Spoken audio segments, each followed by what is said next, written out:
तो देवेंद्र, आज चर्चा आपसे शुरू करता हूं। मतलब ऐसी बेहिसाब कमाई हो रही है, टमाटर प्याज फेंक रहा है किसान। दुनिया में सबसे आगे हैं हम उत्पादन में, चावल, गेहूं, गन्ना, दूध। किसान को क्या मिल रहा है?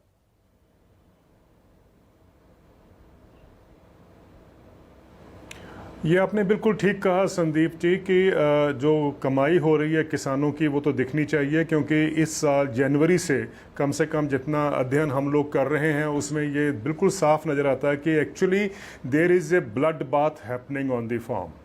और ये ब्लड बाथ जो है ये basically from farm to flop है।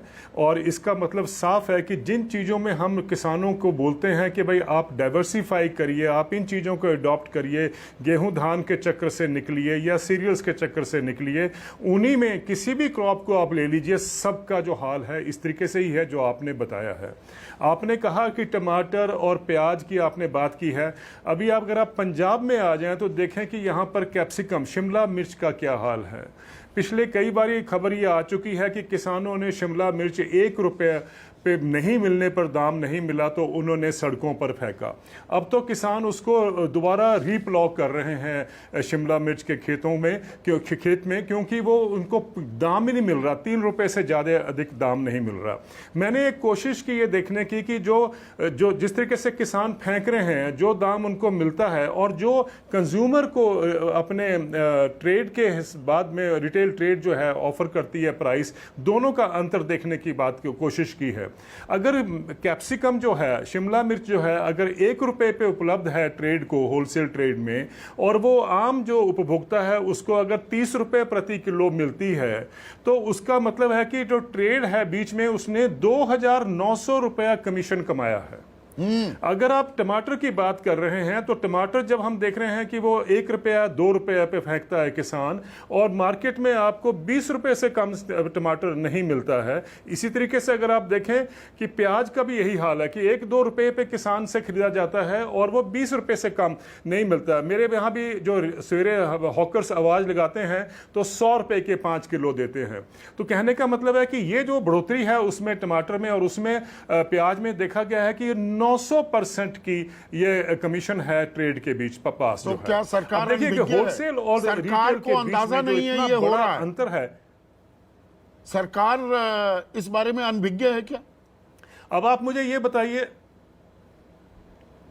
संदीप जी, देखिए अब ये सबको दिख रहा है लेकिन शायद किसी ने एनालिसिस नहीं किया। लेकिन आप बताइए कि अगर शिमला मिर्च का 2,900 रुपए का बीच में अंतर है बिटवीन द प्रोड्यूसर और द कंज्यूमर के बीच में, तो आप देखिए ये जिस ट्रेड को रिफॉर्म करना चाहिए, जिसके ऊपर बाजार के ऊपर सब टिका हुआ है, उसी का रिफॉर्म नहीं आज तक हम कर पाए हैं। हम रिफॉर्म्स की बात तो सब जगह करते हैं, लेकिन ट्रेड को रिफॉर्म करने वाला कब हम ट्रेड को रिफॉर्म करने में कि ये जो आज हम थोड़ा समस्या के हल की तरफ भी शुरुआत में ही देवेंद्र जी आ जाते हैं। अगर 1-2 रुपए का प्याज टमाटर मंडी में बोली लग रही है, बुल्ढाना में हो, नासिक में हो, खंडवा में हो, और वो 20-25 रुपए पर बिक रहा है, तो वो दरअसल तो आपको या मुझको, भाई किसान को 2 रुपए मिल रहे हैं। मैं मानता हूं मंडी बनाने में भी लागत आती है, वहां पर आड़ती हैं उनका भी कमीशन होना चाहिए, फिर ट्रांसपोर्टेशन भी हो गई, हर चीज को भी फड़ा लें, कोई भी गणित लगा लें प्रति किलो पर, तो वो 2 रुपए का 4 रुपए हो सकता है, 6 हो सकता है, 8 हो सकता है, वो 20 कैसे है?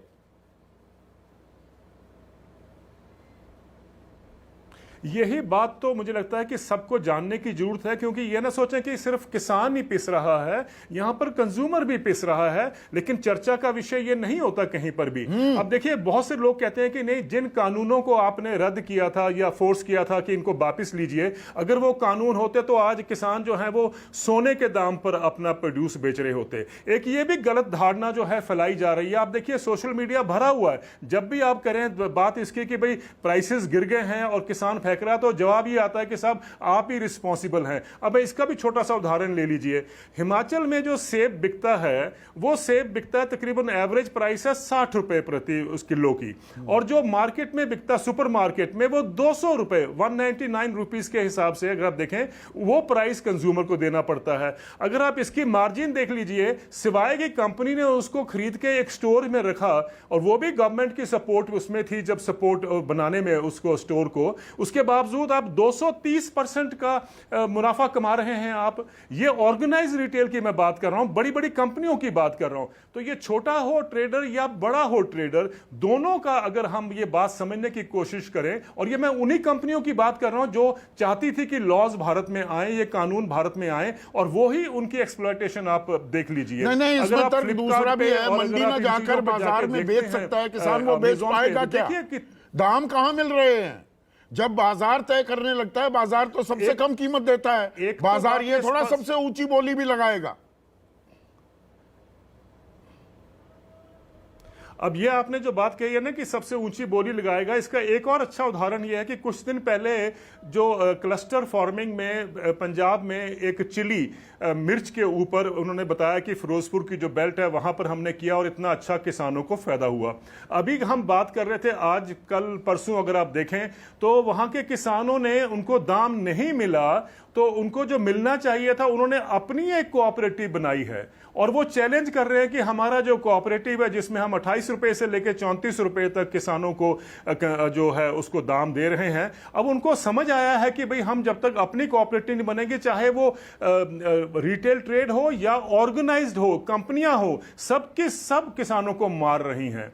कहने का मतलब यह है कि आप अगर ये रिफॉर्म्स जो आने चाहिए जहां पर, अगर हम उस पर ध्यान नहीं देते रहेंगे या नहीं देंगे जिस तरीके से है, तो ये जो ब्लड बाथ हो रहा है किसानों का, एक्चुअल ब्लड बाथ तो यहां होता है। ये कि स्टॉक एक्सचेंज का जब स्टॉक्स गिरते हैं तब ब्लड बाथ कहता है टेलीविजन, पिंक न्यूज़पेपर जिसकी आप बात करते हैं, लेकिन असली ब्लड बाथ तो यहां पर हो रहा है खेत के अंदर। यहां पर जो है इसके ऊपर किसी की चर्चा नहीं। आप देखिए ना, क्रेडिट कार्ड के ऊपर 20% टैक्स हो गया, तो जितना उस पर हंगामा हुआ है सोशल मीडिया के ऊपर या मीडिया के ऊपर, और सरकार को वापस भी लेना पड़ गया उसमें कि 7 लाख रुपए तक सालाना आपका जो खर्चा होगा उस पर टैक्स नहीं देंगे आप, अगर आप विदेश में क्रेडिट कार्ड यूज कर रहे हैं।